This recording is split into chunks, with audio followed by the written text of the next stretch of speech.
ওয়াকুল্লুহুম আতিহি ইয়াউমাল কিয়ামাতি ফারদা। ছেলেরা তোমরাও শোনো, ভাইয়া তোমরাও শোনো, জিন্দিগিটারে মোবাইলের উপরে তামাশা বানায় ফেলছো। মা বাবা, পরিবার, বন্ধন, আখেরাত, পরকাল, আল্লাহ, খোদা সব বাদ দিয়া এক হাইওয়ান জানোয়ারের জিন্দিগি বানায় নিছো। জীবন মানে মোবাইল, জীবন মানে নাচ, জীবন মানে নর্তকী, জীবন মানে ছবি, জীবন মানে উলঙ্গ দৃশ্য, জীবন মানে সমবয়সী কিছু অসৎ বন্ধুর সাথে ঘন্টার পর ঘন্টা আড্ডা দেওয়া। হায় হায়, এটা কি জিন্দিগি? এটা কি জিন্দিগি? একটা সেজদা দিতে মন চায় না। মুসলমানের ঘরে জন্ম নিয়া এক ওয়াক্ত নামাজ পড়ে না, এত বড় জানোয়ার। এটা মানুষের বাচ্চা হয় কেমন? এটা মানুষের বাচ্চা হয়তো না, মুসলমানের বাচ্চা তো পরের খবর। বের এ তো মানুষের বাচ্চা না, যার কপালে সেজদা নাই। তুমি মানুষের বাচ্চাই না, এরপরে না তুমি পরের খবর। তুমি মানুষ হইলা কিভাবে? জিন্দেগির কোন বিষয়ে আর কেউ নাই, শুধুই আল্লাহ। হাসি, কান্না, আনন্দ, বেদনা, সুখ, দুঃখ, প্রাপ্তি, অপ্রাপ্তি, শান্তি, স্বস্তি, নিরাপত্তা, দুঃখ, পেরেশানি, অস্থিরতা, সবকিছুই নিয়ন্ত্রণ করে শুধুই একজন, তিনি আল্লাহ। হাসলেও আল্লাহ হাসায়, কাঁদলেও আল্লাহ কাঁদায়, সুখে থাকলেও সুখে আল্লাহই রাখে, আর অসুখ বিসুখ, দুঃখ, পেরেশানিতে ফেললেও আল্লাহই ফেলে, আল্লাহই ফেলে। এই যে কথা, এইটা কলিজার মধ্যে বসা, দিলের মধ্যে একথা বসা, এটা সর্বশ্রেষ্ঠ নিয়ামত, এটা সর্বশ্রেষ্ঠ নিয়ামত। কালেমার বাঁধন, ইমানের বাঁধন। আমি সুখে থাকলেও আমার আল্লাহ, আমি দুঃখে থাকলেও আল্লাহ। 30 বছর আমার কোনো সন্তান নাই, তবুও আমি আল্লাহকেই ডাকবো। আবার আমার 6 জন সন্তান আছে, তবুও আমি আল্লাহকেই ডাকবো। প্রতিদিন আমার উপার্জন ঠিক মতো হয়, তবুও আমি আল্লাহকেই বুঝি। আমার উপার্জন ঠিক মতো এখন হয় না, তবু আল্লাহকে। এইটা হলো ঈমান। হার হালাতে, সকল অবস্থায়, জীবনের সব বিষয়ে আল্লাহর দিকে ফেরা, আল্লাহর দিকে ফেরা, আল্লাহর দিকে ফেরা। এটা সর্বশ্রেষ্ঠ নিয়ামত। এটা বিহীন, ঈমান বিহীন গোটা পৃথিবী মিলে গেলেও কোনো লাভ নেই। আল্লাহর সাথে বাঁধন ছুটে গেছে, এবার গোটা পৃথিবী অনেক কিছু পাইছে, কিছুই পায় না। আমার শায়েখ আল্লামা মুফতি মুশতাকুন নবী সাহেব হুজুর সব সময় বলে, আল্লাহকে পেয়ে যদি কেউ গোটা দুনিয়াও না পায়, সে কিছুই হারায় নাই। আল্লাহকে না পেয়ে কেউ যদি গোটা দুনিয়াও পায়, সে কিছুই পায় না। জুতু মেরা তো সব মেরা। যখন আল্লাহ আমার, তো সবই আমার, আসমানও আমার, জমিনও আমার। আগার একটু নেহি মেরা তো কুই শাই নেহি মেরা। যখন আল্লাহ আমার নাই, কিছুই আমার। মুজাহিদে আজম আল্লামা শামসুল হক ফরিদপুরি রাহমাতুল্লাহ আলাইহি বলতেন, তুমি আল্লাহকে পেয়েছ, সবই পেয়েছ। তুমি আল্লাহকে পাওনি, কিছুই পাও, কিছুই পাও। আল্লাহকে বাদ দিলে আর কিছু থাকে না। ঈমান চলে গেলে আর 2 পয়সার কোনো মূল্য থাকে না। ওমান ইউশরিক বিল্লাহ ফাকান্নামা খাররা মিনাস সামা। আল্লাহ তাআলা বলেন, যে আল্লাহর সাথে শিরিক করে, তাওহীদকে ভুলে যায়, লা ইলাহা ইল্লাল্লাহর বাঁধন যার ছুটে যায়, শিরিক করে, গায়রুল্লাহর কাছে যায়, আল্লাহ ভিন্ন কোনো বিষয়ে অন্য কারো কাছে কিছু প্রত্যাশা করে, কারো কাছ থেকে কিছু চায়, কলিজার মধ্যে তার এটা আল্লাহই দিবে এ কথা নাই, তো সে শিরিক করলো। আল্লাহ তাআলা বলেন, সে যেন আসমান থেকে জমিনে ছিটকে পড়ল। এই লাইট যদি এখন ছিঁড়ে দেয়, এটা যেমন ঠাস করে নিচে পড়বে। ওই নাফরমান মুশরিক, যার কালেমা ছুটে যায়, ঈমান ছুটে যায়, শিরিক করে, সে যেন 7 আসমান থেকে ছিটকে পড়ল। ফাতাখতাফুহু তায়রু। অতঃপর পাখি তাকে ঝুঁ মেরে তার শরীর টুকরে টুকরে খাইতে লাগলো। আও তাহওয়ি বিহি রিহু ইলা মাকানিন সাহিক।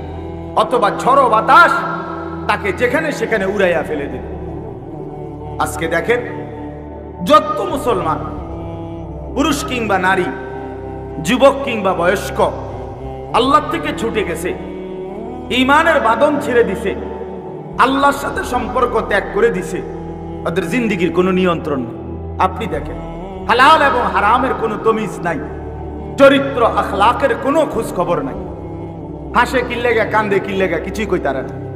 অসংখ্য লাখ লাখ যুবক যাদের ঈমানের সাথে, আল্লাহর সাথে সম্পর্ক নাই, নামাজের সাথে সম্পর্ক নাই, আল্লাহর সাথে বন্ধন নাই, এগুলোর চেহারা দেখেন, সুরত দেখেন, চুল দেখেন, জামা দেখেন, পরনের কাপড় দেখেন, সারা দিনের ঘোরাফেরা দেখেন, পাগল না ছাগল না তারসিরা, আপনি বুঝতেন না। বেনামাজির জীবনের কোনো সৌন্দর্য নাই, নাফরমানের জিন্দিগির কোনো সৌন্দর্য নাই।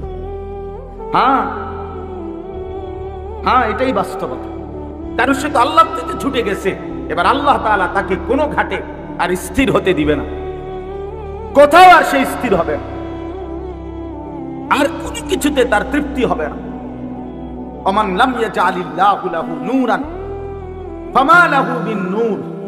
আল্লাহ বলেন, আমার আলো থেকে যে বঞ্চিত, তার জন্য আর কোথাও কোনো আলো নাই, আলো নাই। 43 বছরে আমার বয়স, 43 বছরে আর জামা বদলাইতে হয় নাই, গেঞ্জি বদলাইতে হয় নাই, ডিজাইন দাড়ির ডিজাইন বদলাইতে হয় নাই, টুপির ডিজাইনও বদলাইতে হয় নাই, নামাজের টাইম বদলাইতে হয় নাই, জিন্দেগির কোনো কিছু বদলাইতে হয় নাই। আল্লাহর সাথে যে জুড়ে থাকে, তার জিন্দেগির সৌন্দর্য থাকে, নিয়ন্ত্রণ থাকে। আপনি দেখেন যে এই ছেলেটা আল্লাহর সাথে তার বাঁধন নাই, ঈমানের কথা মনে নাই, আল্লাহর কথা মনে নাই, আল্লাহর সাথে যার সম্পর্ক নাই, ওই অপদার্থের চুল দেখেন, 3 মাসের মধ্যে দেখবেন 6 আইটেম, কখনো এদিকে বড়, কখনো ওইদিকে বড়, কখনো এদিকে বড়। কারণ তার তো কোনো স্থিরতা নাই, তার তো আপনজন কেউ নাই, তার তো নির্ধারিত কেউ নাই। এই জন্য কখনো সিপা প্যান্ট, কখনো ঢোলা প্যান্ট, কখনো খাড়াইয়া মতে, কখনো বইয়া মতে, কখনো হাঁটতে হাঁটতে মতে। কারণ তার তো কারো আল্লাহর সাথে যার সম্পর্ক ছুটে গেছে, এবার আর সে বনে বাজারে যেখানে সেখানে পাগল ছাগলের মতো ঘুরে। হ্যাঁ, যে নাফরমান গুলো, হারাম উপার্জনকারী গুলো আপনি দেখেন, আল্লাহ থেকে ছুটে গিয়ে হারামের পিছনে ছুটছে, এদের জীবনের কোনো স্থিরতা নাই। সুদের টাকা, ঘুষের টাকা, কিস্তির টাকা, যত রকমের হারাম টাকা, ওজনে কম দিয়া, ধোকা দিয়া, বাটপারি কইরা, সিটারি কইরা, মিথ্যা বইলা, কাস্টমারকে ঠকাইয়া এতভাবে কামাই করে, কিন্তু আপনি জিজ্ঞাসা করবেন কিস্তি শেষ হয় না, অভাব শেষ হয়, অভাব শেষ হয় না। কারণ তুমি অভাব যিনি দূর করে, তার থেকে তো সম্পর্ক ছেড়ে দিছো। হৃদয়ের স্বস্তি যিনি দেয়, অন্তরের প্রশান্তি যিনি দেয়, তার থেকে তো সম্পর্ক বিচ্ছিন্ন করে ফেলছো। এজন্য আল্লাহকে ছেড়ে দিলে আর কোথাও তার স্থিরতা হয় না, স্থিরতা হয়। যে মহিলা বেপর্দা, সে আল্লাহর হুকুম মানে আল্লাহর বাঁধন ছুঁড়ে ফেলছে, ফলে কি হইছে, এবার আর কোন পুরুষে বেডির তৃপ্তি নাই। বেডির কথা হইল, আমি হাঁটতে থাকি, বেডই দেখতে থাকুক। কয়জন দেখলে আপনার তৃপ্তি হবে না আমার জানা না। আপনি জিজ্ঞাসা করেন, একজন বেপর্দা নারীকে বলেন, একটা বেপর্দা মেয়েকে বলেন, হে অসভ্য নারী, কত পুরুষ তোমারে দেখলে তোমার তৃপ্তি হবে? সে বলবে জানা নাই, তার জানা নাই, জানা না। আল্লাহ থেকে ছুটে গেলে, আল্লাহর বাঁধন ছেড়ে দিলে, জিন্দেগির আর নিয়ন্ত্রণ থাকে না, আর নিয়ন্ত্রণ থাকে না, চেহারার, না সুরতের, না আখলাকের, না পোশাকের, না জিন্দেগির, কোনো কিছু থাকে। এই জন্য এক মানুষের সবচেয়ে বড় নিয়ামত ঈমান, নিজেকে আল্লাহর সাথে বেঁধে রাখা, আল্লাহর সাথে বেঁধে রাখা। আমার বন্ধু আমার আল্লাহ, আমার আপনজন আমার আল্লাহ, আমার সুখ দুঃখ পূরণকারী আমার আল্লাহ। আমি কাঁদলে তার কাছেই কাঁদবো, আমি চাইলে তার কাছেই চাইবো, আমি বললে তাকেই বলবো। আমার দুঃখ যতনা, আমার অভাব অভিযোগ, আমার চোখের পানি সব তার কাছে, তার কাছে। বললাম না, মনে করেন 18 বছর ছেলে মেয়ে হয় না, তো এই লোক যদি বলে যে না, আজকে 18 বছর আল্লাহরে ডাকছি, একটা জিফুত নাই, হ্যাঁ তো রাগ করলাম, তো আচ্ছা রাগ করছেন, তো এরপরে এখন কারে ডাকবে? জিনেরে না ভূতেরে? কথা বলেন, আছে এমন কেউ? তাইলে আপনার চাহিদা মতো পাইলেও আল্লাহ, চাহিদা মতো না পাইলেও কে? তো আল্লাহ থেকে ছুটবো কেন? আমি আল্লাহর সাথে সম্পর্ক ছিন্ন করব কেন? আজ আমাদের জিন্দিগির মধ্যে দেখেন, বাস্তবিক অর্থে উপার্জন করার পরও তৃপ্তি নাই, চলাফেরা করবার পরও তৃপ্তি নাই, জিন্দিগির মধ্যে স্বস্তি নাই। আপনি বলবেন আপনি জানেন না, আমি জানি। আপনারা না জানলেও আমরা জানি কি পরিমাণ মানুষ, কত পরিমাণ যেত বেশি সম্পদশালী, বিশ্বাস করেন কোটি কোটি টাকার মালিক, বাহিরের দুনিয়া মনে করে কোটি কোটি টাকার মালিক, কিন্তু কি পরিমাণ দুঃখ, যন্ত্রণা, পেরেশানি, অস্থিরতা, তুষের আগুন ধাউ ধাউ করে জ্বলতেছে কলিজার ভিতরে। এমন অসংখ্য মানুষ প্রতিনিয়ত আমাদের কাছে দোয়া চাইলে যে বলে, তো মাঝে মাঝে গা শিহরে ওঠে, গা শিহরে ওঠে যে হায়, এত হাজার কোটি টাকার মালিক, কিন্তু কি পরিমাণ অসহায়, কি পরিমাণ অসহায়, কি পরিমাণ অসহায়। কোটি কোটি টাকার মালিক, স্ত্রী একদিকে, স্বামী একদিকে, ছেলের চলা একদিকে, মেয়ের চলা আরেক দিকে, স্বামীর চলা একদিকে, স্ত্রীর চলা আরেক দিকে। হায়, কেউ কারো নিয়ন্ত্রণে নাই। বাবা কি বলতে চায় সন্তান বুঝে না, সন্তান কি বলতে চায় বাবা বোঝে না, স্বামী কি চায় স্ত্রী বোঝে না, স্ত্রী কি চায় স্বামী বোঝে না। কোনো বোঝাপড়া নাই, কোনো বোঝাপড়া নাই। হ্যাঁ, আল্লাহকে বাদ দিছে, আল্লাহকে বাদ দিছে। অসংখ্য বাবা মা নিজ ছেলে, আপন সন্তানকে একটা কথা বলার হিম্মত রাখে না।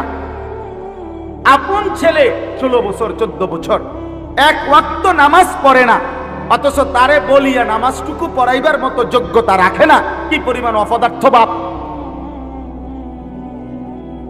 কি পরিমাণ কমজোর। আরে বেটা তুই, তাইলে বেটা আপনি তার পিছনে জিন্দিগি শেষ করলেন, কার লাগা টাকা কামাই করলেন, কার জন্য এই ঘর বানাইলেন, কার জন্য এই ঘাম ঝরাইয়া পয়সা রোজগার করলেন?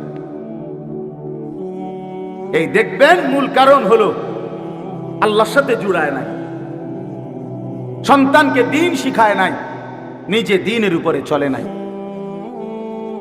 ওনারও নামাজ পড়ার টাইম নাই, এজন্য সন্তানেরও নামাজ পড়ার ইচ্ছা নাই। উনিও পরের নারী দেখে, এজন্য স্ত্রীও বেপর্দা চলে। হ্যাঁ, এটাই সত্য বাবা, এটাই বাস্তবতা। এজন্য আল্লাহ থেকে যার বন্ধন ছুটে যায়, ইমানের বাঁধন যার ছুটে যায়, তার জীবনে আর কোনো সৌন্দর্য থাকে না। আমাদেরকে আল্লাহ তাআলা ইমানের দৌলত দিছিলেন। আমরা মায়ের পেট থেকে যেদিন বের হইছিলাম, সেদিন আল্লাহ তাআলা আমাদেরকে সৌভাগ্য দিছিলেন যে আমরা কালেমার দৌলত পাইছিলাম। আমাদের কানে, ডানে বামে আজানে কামত দিয়ে আমাদেরকে আল্লাহর কালেমা শুনায় দিছিল। বলা হয়েছিল, হে ছেলে, হে বাচ্চা, হে মেয়ে, তুমি ভাগ্যবান, তোমার কালেমাওয়ালার ঘরে, ইমানওয়ালার ঘরে দেওয়া হয়েছে। 72 বছর বয়স্ক লোক, আমি 3 জন আলেম নিয়া 2.5 ঘন্টা, ওনার 2 ছেলে মুসলমান, একজন লোক হিন্দু, 72 বছর বয়স, ওনারে 2.5 ঘন্টা বুঝাইছি, ইমানের দাওয়াত দিছি, ইসলামের দাওয়াত দিছিলাম। উনি মুখে বলে ঈশ্বর অদ্বিতীয়, ঈশ্বরের কোনো অংশীদার নাই, কিন্তু আমি বললাম চাচা এটাই কালেমা, এটাই লা ইলাহা ইল্লাল্লাহর অর্থ, এটাই। আপনি শুধু এই লা ইলাহা ইল্লাল্লাহ বাক্যটা আপনি শুধু জবান দিয়া বলেন, আপনি বলেন কালেমাটা একটাবার, আপনার আখিরাত বাইচা যাবে, আপনি অনন্তকালের জাহান্নাম থেকে বেঁচে যাবেন। আমি চোখের পানি ফেলছিলাম এই কিছুদিন আগে। আহা, এই চাচা বলতেছে না আমি এটা বলবো না, বলে নাই। তখন আমি আমার সাথীদের কাছে, আমি তাবলিগে ছিলাম আগস্ট মাসে, আমার সাথীদের কাছে বলছিলাম, হায় 72 বছর পর্যন্ত এক মানুষ আল্লাহর বান্দা, অথচ তার জবান দিয়ে তার মালিকের নাম একবার উচ্চারণ হয় না। কত বড় বদনসিব। আর আমাদেরকে আল্লাহ তাআলা মায়ের পেট থেকেই কালেমার এই নিয়ামত দান করছিলেন। আজ ছোট্টবেলার থেকে আমরা কতবার পড়ছি কালেমা লা ইলাহা ইল্লাল্লাহ, কতবার আমরা জবান দিয়ে উচ্চারিত হয়েছে। কি বলেন? এত বড় নিয়ামত আল্লাহ আমাদেরকে দেওয়ার পরে সেই আল্লাহ থেকে ছুটে যাওয়া, যে কি জিন্দেগি! এত বড় নাফরমান মানুষ হয় কেমনে? এত বড় অকৃতজ্ঞ মানুষ হয় কেমনে?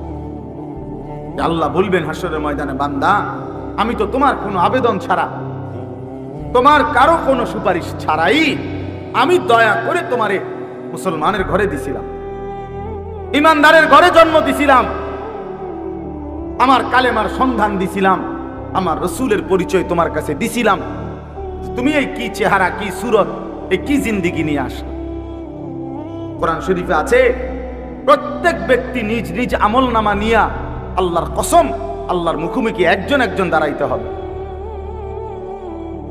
অকুল্লুহুম আতিহি ইয়াউমাল কিয়ামাতি ফারদা। ছেলেরা তোমরাও শোনো, ভাইয়া তোমরাও শোনো, জিন্দিগিটারে মোবাইলের উপরে তামাশা বানায় ফেলছো। মা বাবা, পরিবার, বন্ধন, আখেরাত, পরকাল, আল্লাহ, খোদা সব বাদ দিয়া এক হাইওয়ান জানোয়ারের জিন্দিগি বানায় নিছ।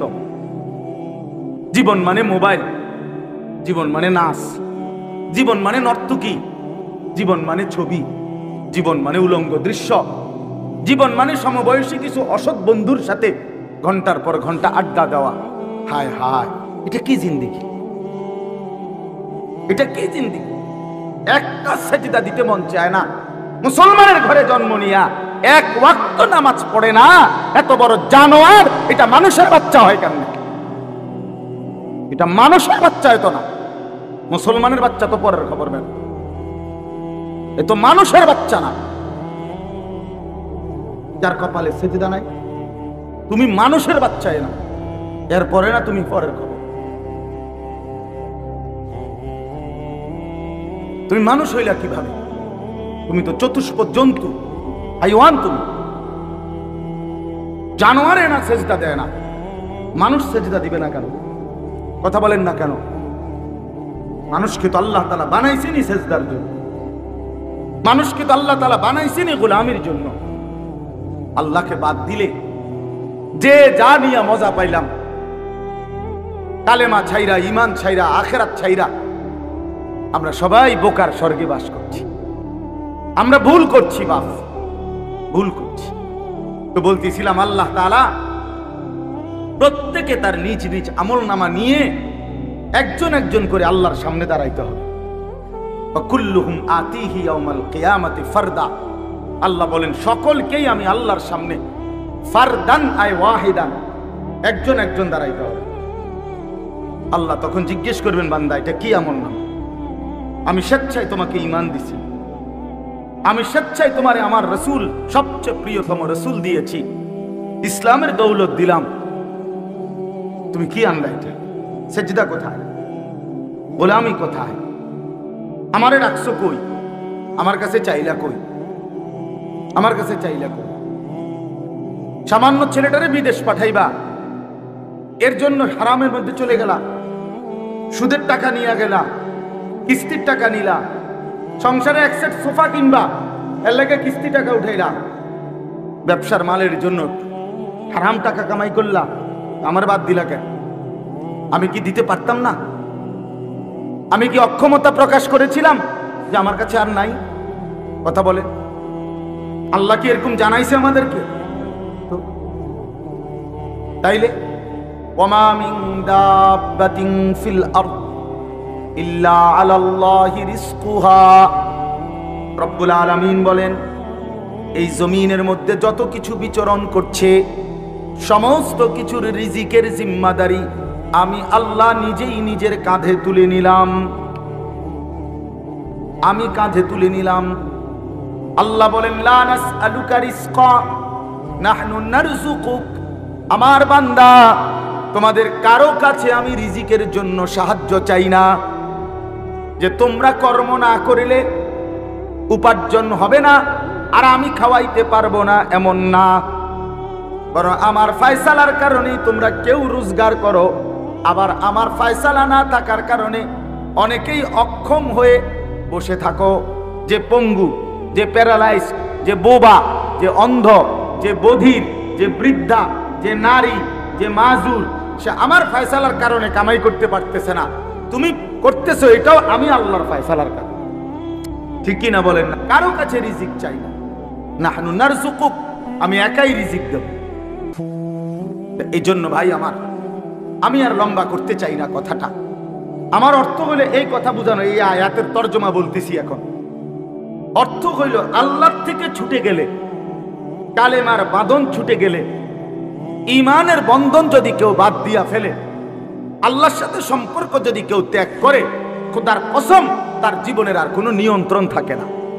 হালাল হারাম, পাক না পাক, জায়েজ না জায়েজ, বৈধ অবৈধ, উচিত অনুচিত, কোনো আর কিছু থাকে না। সে তখন জন্তু জানোয়ারের মতো সবকিছুই উপভোগ করে। কুকুরের কোনো হালাল হারাম নাই, বিড়ালের কোনো হালাল হারাম নাই, গরু ছাগলের কোনো হালাল হারাম নাই। আছে বলেন? একটা বিড়াল আশেপাশের কয় ঘরের মাছের কাঁটা খাওয়া হালাল আর কোন কোন ঘরের কাঁটা খাওয়া হারাম কোন তো জানেননি মাসলা? এমন শুনছি নি আপনার বাপ দাদা 14 গোষ্ঠী জীবনে? নাই, এমন বিধানে নাই। কারণ জানোয়ারের কোনো হালাল হারাম নাই, কারণ তার আখেরাত নাই, তার হিসাব নাই, তার কোনো পরকালে জান্নাত জাহান্নামের কিছু হালাল হারাম আমাদের, জায়েজ না জায়েজ আমাদের, বৈধ অবৈধ আমাদের জন্য। কেন? আমাদের পুরস্কার কিংবা শাস্তি আছে, আমাদের আখেরাত আছে, আমাদের জান্নাত কিংবা জাহান্নাম আছে। এই জন্য আজকে সবকের আমার এটাই, আল্লাহকেই বন্ধু বানাই, গায়রুল্লাহকে না, আল্লাহ ভিন্ন কোনো কিছুকে না। এটাই আমার ব্যবসা, আমার এটাই পুঁজি, এটাই আমার রিজিক। না না, এটা রিজিক না, রিজিক আসমানে। আমার দোকানটাই আমার রিজিক না মিয়া, আমার চাকরিটাই আমার রিজিক না না, আল্লাহর রিজিক দাতা। অফিস সামাই রিজকুকুম, আল্লাহ বলছে আসমানে রিজিক। রিজিক কোথায় বলেন? আসমানে, আল্লাহর কাছে, আল্লাহর কাছে। এজন্য আল্লাহ তাআলা কোরআনে বলেন, ওয়াল্লাযীনা আমানু আশাদ্দু হুব্বান লিল্লাহ, যারা ঈমানদার, যারা মুমিন, তাদের সবচেয়ে বেশি ভালোবাসা আল্লাহর জন্য। মুমিনের বন্ধু আল্লাহ, আল্লাহর বন্ধু মুমিন। সুবহানাল্লাহ। মুমিনের বন্ধুকে বলেন, আবার বলেন, আর আল্লাহর বন্ধুকে আল্লাহু ওয়ালিউল্লাযীনা আমানু, আল্লাহ বন্ধু কার? আল্লাযীনা আমানু, যারা মুমিন তাদের। আবার ঈমানদারের বন্ধু আল্লাহ। আল্লাহ বলেন এই সম্পর্ক থাকা এটাই উত্তম, তোমরা আমাকে বাদ দিয়া কাউরে গ্রহণ করো না, অন্য কিছুর উপরে ভরসা করো না, অন্য কারোরে বন্ধু বানাইও না। আমি আল্লাহর বিধান বাদ দিতে হবে, আমার রাসূলের তরিকা বাদ দিতে হবে, হালাল হারামের পার্থক্য বাদ দিয়া কাউরে গ্রহণ করো না। তাইলেই যে ঈমানের বাঁধন, ইসলামের বিধান ছেড়ে দেয়, সে যেন আল্লাহকে বাদ দিয়া ওই যেটা ধরছে এটারই কি বানাইছে? নিজের বন্ধু বানাইছে। আপনি মনে করেন সুদ হারাম, ব্যবসা হালাল, আপনি এটারে পার্থক্য মুছাই দিলেন। সুদও ভাই আমার সুদেও কামাই আছে, হালালেও কামাই আছে, বালাবুরা মিলাইয়া। তাহলে এই লোক মূলত আল্লাহকে বাদ দিয়ে নিজের ব্যবসাটাকে কি বানাইছে? বন্ধু বানাইছে, গায়রুল্লাহকে বন্ধু বানাইছে। আল্লাহ বলেন তুমি টিকবা না, তোমার পরিবারও টিকবে না, তোমার দুনিয়াও টিকবে না, আখিরাতও টিকবে না। তুমি একটা দুর্বল জিনিসকে ধরছো, আল্লাহকে বাদ দিয়ে যে যাকে ধরছো সে একটা মাকড়সার ঘর বানাইছে। এই কথাটাই দেখেন, আল্লাহ বলেন মাসালুল লাযীনা ইত্তাখাযু মিন দুনিল্লাহি আউলিয়া, আল্লাহ তাআলা বলেন আমি আল্লাহ উদাহরণ দিচ্ছি যারা আল্লাহকে বাদ দিয়ে অন্য যে কোনো কিছুকে বন্ধু বানালো। কামাসালিল আনকাবুত, সে যেন একটা মাকড়সা। যে বন্ধু বানাইলো, যেমন আমি আল্লাহকে বাদ দিয়ে যাকে বন্ধু বানাইলাম, তো আমি যেন একটা মাকড়সা, আমি যেন একটা কি? মাকড়সা। কেমন মাকড়সা? ইত্তাখাযাত বাইতান, যেই মাকড়সা একটা ঘর বানাইলো। অর্থাৎ আমি যেন আল্লাহকে বাদ দিয়া মাকড়সার ঘরের মতো কাউরে ধরলাম। আর আল্লাহ বলেন ওয়া ইন্না আওহানাল বুয়ুত লা বাইতুল আনকাবুত, আর এটাও শুনে নাও যে এই পৃথিবীর সবচেয়ে দুর্বল ঘর মাকড়সার ঘর। মাকড়সার ঘর চিনেন তো না? কথা বলেন না, চিনেন? জি, মাকড়সার ঘর। একেবারে সামান্য একটু বাতাস যে ঘর ভাঙ্গা ফেলে। 6 মাসের বাচ্চাও যদি হাতালগি দেয়, মাকড়সার ঘর কি হয়ে যাবে? ছিঁড়াবিরা। আল্লাহ তাআলা বলেন, আমাকে বাদ দিলে, অন্য কিছুকে ধরলে সে যেন একটা মাকড়সা, যে একটা মাকড়সার ঘর বানাইলো, আর এই ঘরটা যেই কোনো মুহূর্তে ভেঙ্গে চুরে তছনছ হয়ে যাবে, তছনছ হয়ে যাবে। লাউ কানু ইয়ালামুন, আল্লাহ বলেন, হায় আমার বান্দারা, তোমরা যদি এই কথাটা বুঝতে, এই ইলম যদি তোমাদের অর্জন হতো তো ভালো হইতো। যদি এই কথাটা বুঝতা যে আল্লাহকে বাদ দিয়ে আমি যার উপরেই ভরসা করলাম, আমি যেন একটা মাকড়সার ঘর বানাইলাম, যে ঘর টিকবে না, যে ঘর টিকবে না। আল্লাহকে বাদ দিয়া কেউ টিকে না। আল্লাহকে বাদ দিয়ে যেই নাফরমান স্ত্রী সন্তানকে খুশি করতে গিয়ে হারাম রোজগার করে সংসার করছে, এরাই সবার আগে তাকে ভুলে যাবে, এরাই ভুলে যাবে সবার। হ্যাঁ, প্রথম বছর গরুর গুস্ত, পরের বছর ফার্মের মুরগা, এর পরের বছর ফাঙ্গাস তেলাপিয়া, এর পরের বছর ব্যস্ততা। মানে 2-1 বছর কোকা ভাত তরকারি খাবাইছে মানুষের আব্বার লাগিয়া, এরপরে ভাই জায়জামেলায় আসি, দোয়া করতে আসি, শেষ। তার মানে খুব দ্রুততম সময়ে এরা ভুলে যাবে, এরা ভুলে যাবে। এই জন্য আল্লাহ তাআলা বলেন, ইন্নাল্লাহা ইয়ালামু মা ইয়াদউনা মিন দুনিহি মিন শাই। আল্লাহ তাআলা, আল্লাহকে বাদ দিয়ে যে যাকে ডাকে সব আল্লাহ জানে। আর ওয়াহুয়াল আজিজুল হাকিম, আল্লাহ বলে, অথচ শুনে নাও বান্দা, আল্লাহই হচ্ছে পূর্ণ ক্ষমতাবান, আল্লাহই হচ্ছে মহাজ্ঞানী। অতএব আল্লাহকে বাদ দিয়ে তুমি কাউরে ডাইকো না, কোনো লাভ হবে না। সর্বশেষ কথা হলো, আল্লাহ বলেন, অতিলকাল আমসালু নাদরিবুহা লিন্নাস। আমি আল্লাহ উদাহরণ দিয়া তোমাদের মানুষের সামনে কথা বুঝাই দিলাম যে আমারে বাদ দিয়া যারে ধরবা, তুমি যেন মাকড়সার ঘর বানাইলা, যে ঘর টিকবে না। ওমা ইয়াকিলুহা ইল্লাল আলিমুন। প্রকৃত অর্থে যারা আলেম, যারা জ্ঞানী, কোরআন সুন্নাহর নূর যাদের সিনার মধ্যে আছে, আল্লাহ বলেন এই কথাটা তারাই সবচেয়ে ভালো বুঝবে। এই জন্য মাদ্রাসায় যারা পড়ে, কোরআন সুন্নাহর ইলম যারা অর্জন করে, আলহামদুলিল্লাহ তাদের জিন্দেগি এটা, যে তারা এটা বুঝে, বিশ্বাস করে যে হালাল ছাড়া হারামের পথে আমি যাব না, আখিরাতকে বাদ দিয়ে দুনিয়া কামাই করব না, আল্লাহকে বাদ দিয়ে আমার লাগবে না। এই জন্য মসজিদের ইমাম, মাদ্রাসার উস্তাদ 10,000 টাকা দিয়েই, 8,000 টাকা দিয়েই 1 মাস চলতে পারে।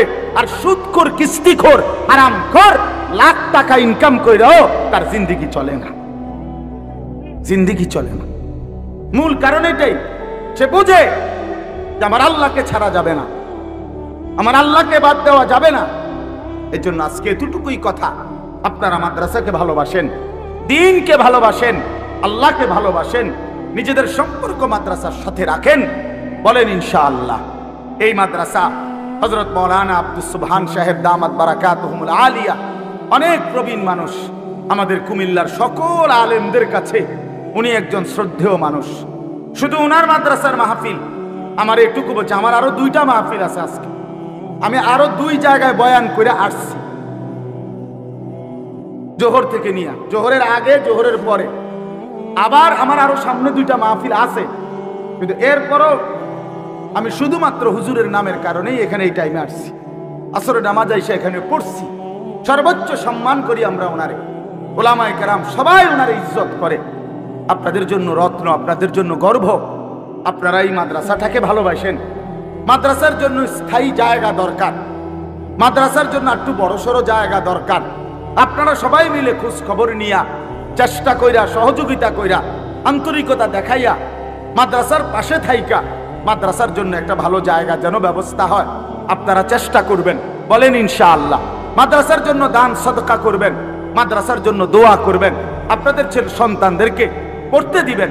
আল্লাহ তাআলা আপনাদের সবাইকে ভালো করেন, কবুল করেন।